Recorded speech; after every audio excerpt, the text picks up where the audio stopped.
Bonjour et bienvenue à tous et à toutes sur ma chaîne. Je voudrais adresser un merci spécial à tous mes abonnés et fidèles auditeurs. Votre engagement nous honore. Un de mes guides pratiques vient d'être édité. C'est un recueil actuellement disponible en format PDF qui parle de plusieurs thématiques, pouvant aider des hommes et des femmes, en difficulté dans leur couple, à passer au travers de leurs désaccords du moment. Ce livret vous permettra par exemple de savoir comment gérer la présence des ex dans votre foyer, comment surmonter une trahison de votre conjoint ou conjointe, comment éconduire un prétendant trop envahissant, qui nuit à la tranquillité de votre couple, comment survivre à votre belle famille, comment sortir de la dépendance affective, comment se reconstruire après avoir été victime d'une agression sexuelle, comment reconnaître les signes d'une relation toxique, et plus encore. Ce livret est distribué en langue française, anglaise et allemande. Pour tous ceux et celles qui sont intéressés à avoir ce livre, vous pouvez m'écrire en commentaire, ou m'envoyer un mail, à l'adresse courriel figurant dans la description de ma page. Bonne écoute. 15e épisode. Avec appréhension et inquiétude, Kendra observa la mine satisfaite qu'affichait Prince.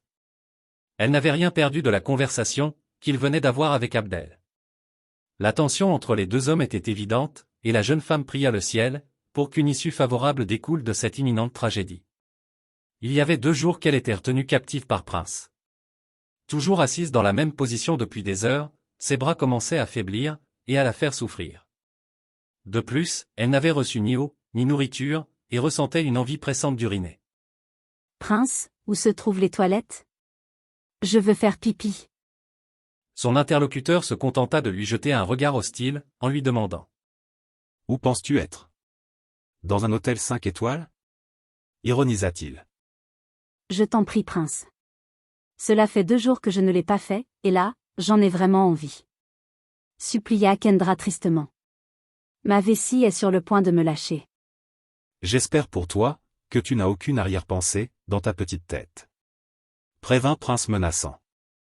Non, je le jure. Confirma la jeune femme aimablement.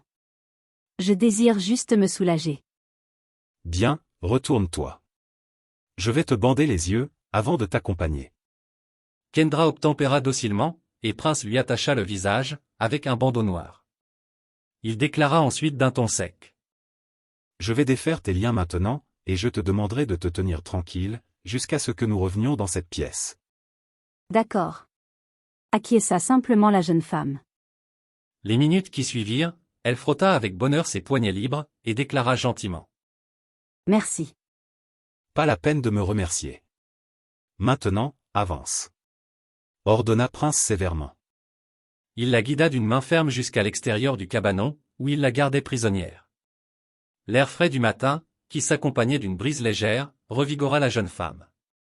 Soucieuse, elle demanda. Sommes-nous dehors? Ne pose pas de questions et avance. Ils marchèrent encore sur quelques mètres, puis, Kendra sentit l'effleurement des hautes herbes, et du sable fin sur ses pieds. Tu peux faire pipi ici. Tu as 5 minutes, et surtout, n'essaie pas de t'enfuir, car je suis juste à côté. C'est compris, Prince.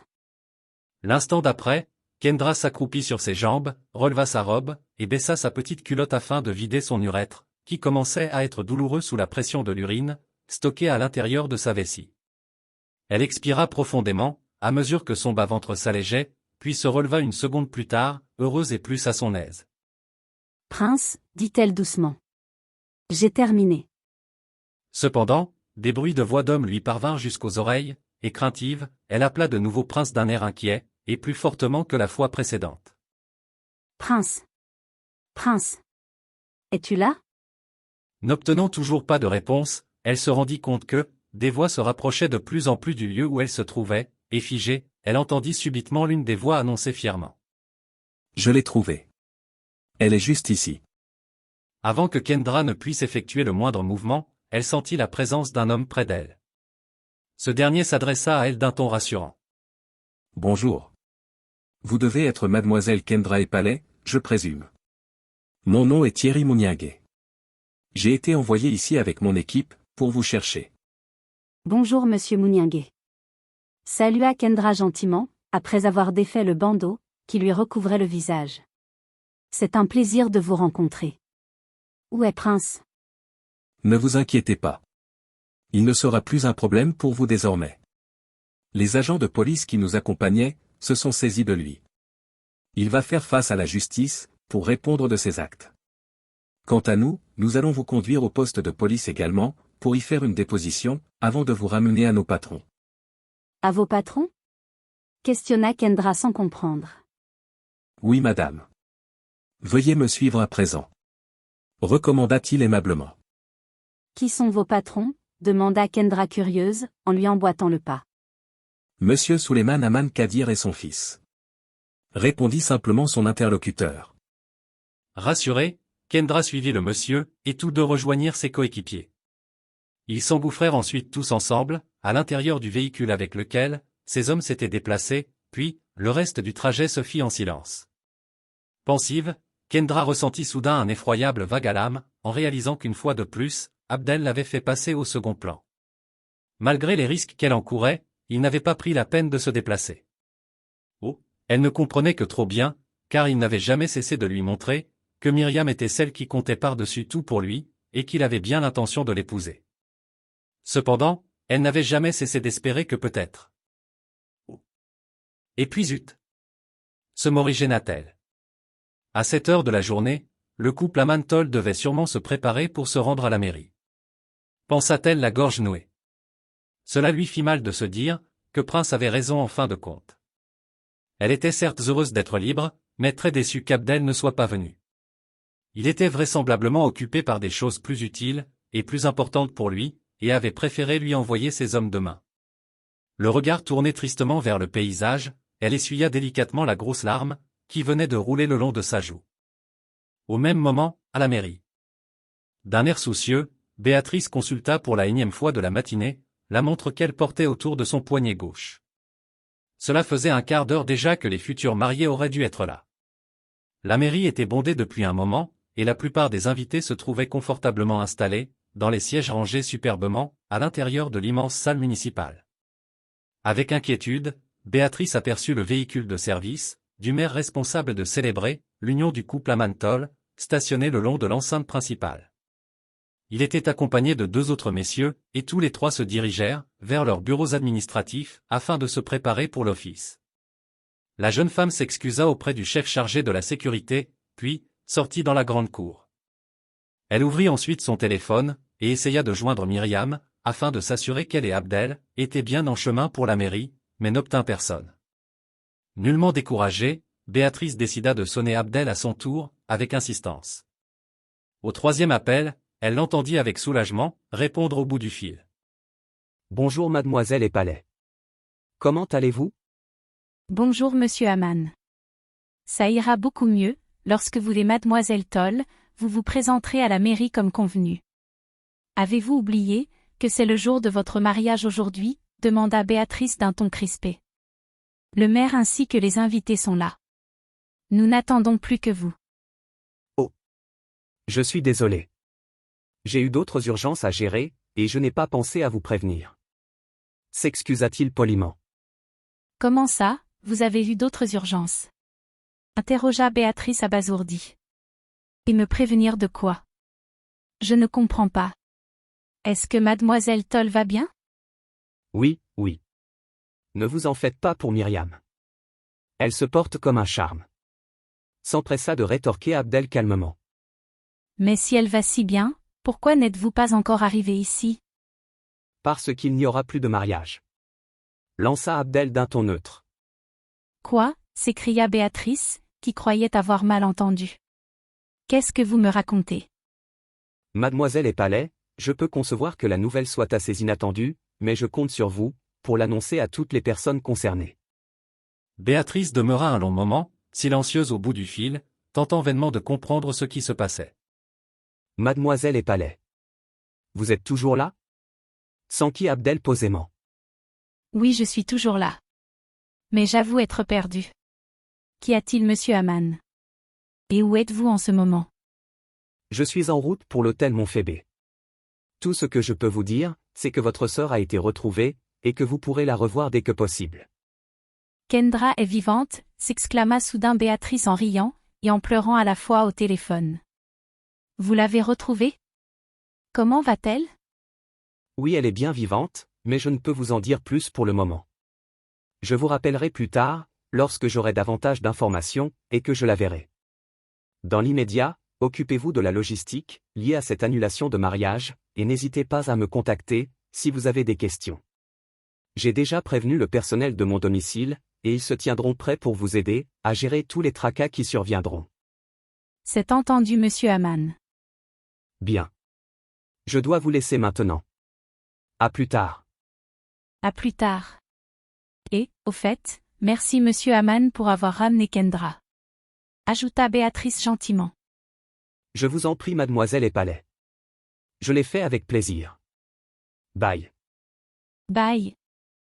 En raccrochant le téléphone, Béatrice se sentit plus légère, et plus en paix avec elle-même.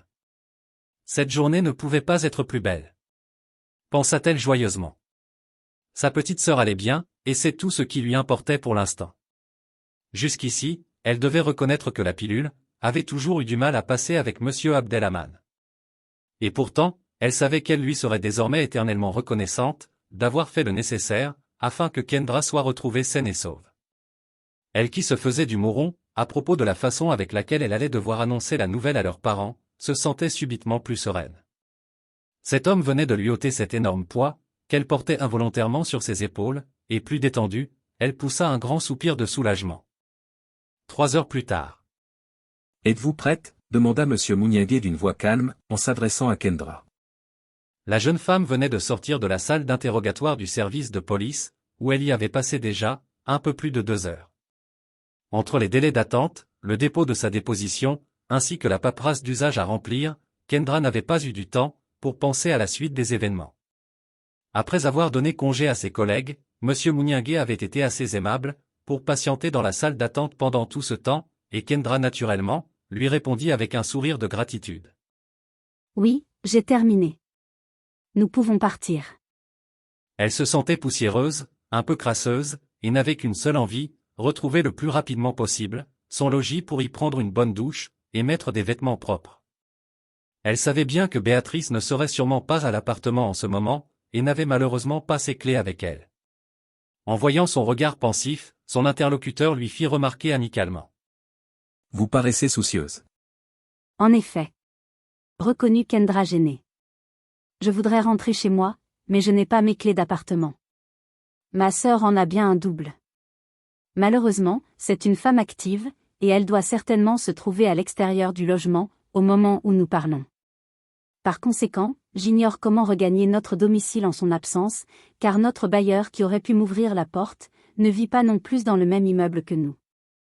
Oh, ne vous en faites pas, répliqua monsieur Mouniagué en lui rendant son sourire. Vous n'avez pas besoin de vous rendre à votre appartement. Au sortir d'ici, je vous conduirai directement à l'hôtel Montphébé. À l'hôtel Montphébé? Répéta Kendra surprise. Pourquoi? Parce que j'ai encore une dernière course à faire. Oh. Mais je ne peux m'y rendre ainsi. Avez-vous vu dans quel état je suis? Questionna Kendra confuse. Soyez tranquille. Vous pourrez vous nettoyer sur place, si vous le désirez. Lança son interlocuteur d'un ton rassurant. Nous devrions nous mettre en route à présent. D'accord. Allons-y. Ils quittèrent les lieux, et montèrent à bord de leur véhicule, stationné depuis un bon moment, dans le parking extérieur du service de police. Le trajet dura 3/4 d'heure, et se fit en silence. En soupirant, elle vit Thierry se garer lentement, sur le parterre avant de l'immeuble hôtelier. À cette heure de l'après-midi, il y avait peu d'affluence et ce constat la réconforta. Elle avait bien conscience des regards dégoûtés, que lui jetaient, aussi bien les membres du personnel, que les autres clients et passants à leur arrivée, mais ne se démonta pas pour autant. Bonjour. Lança monsieur Mouniagué, en s'approchant de la standardiste, assise à l'accueil. Bonjour monsieur. Répondit cette dernière poliment. Que puis-je faire pour vous? Auriez-vous une réservation de chambre, faite au nom de monsieur Aman s'il vous plaît? En effet. Confirma la jeune femme, après avoir vérifié ses fichiers. Avez-vous un rendez-vous? Oui. Quel est votre nom? Monsieur Thierry Mouniagué, et mademoiselle Kendra Epalais. Patientez un instant, je vais appeler dans la suite de monsieur Aman, afin de voir s'il peut vous recevoir. Après quelques minutes d'attente, la jeune dame raccrocha le combiné, et se tourna de nouveau vers Thierry et Kendra. Vous pouvez y aller. C'est la porte 104, au premier niveau, 4e porte sur votre droite. Monsieur Hamann vous attend. Merci. Un peu surprise, Kendra garda tout de même silence, et emboîta le pas à Thierry. Elle se demandait intérieurement, ce que tout ceci pouvait bien vouloir dire. Pourquoi allaient-ils tous les deux dans la chambre d'hôtel de Monsieur Hamann? Et de quel Monsieur Hamann parlait-on? Quand ils parvinrent à destination, Monsieur Mouniaguet frappa 3 coups secs, et la minute d'après, Kendra eut un grand choc, en voyant la porte s'ouvrir devant Abdel. Bonjour Monsieur Hamann. Je vous la ramène comme convenu. Annonça Monsieur Mouniaguet, d'un ton respectueux. Merci Thierry. Vous avez fait de l'excellent travail. Vous pouvez disposer maintenant.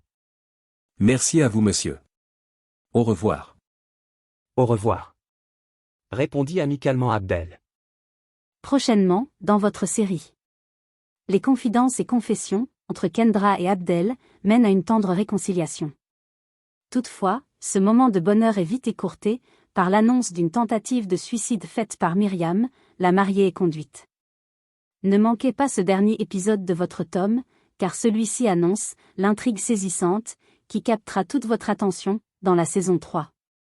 N'oubliez pas de vous abonner, pour ne manquer aucune de nos vidéos à venir.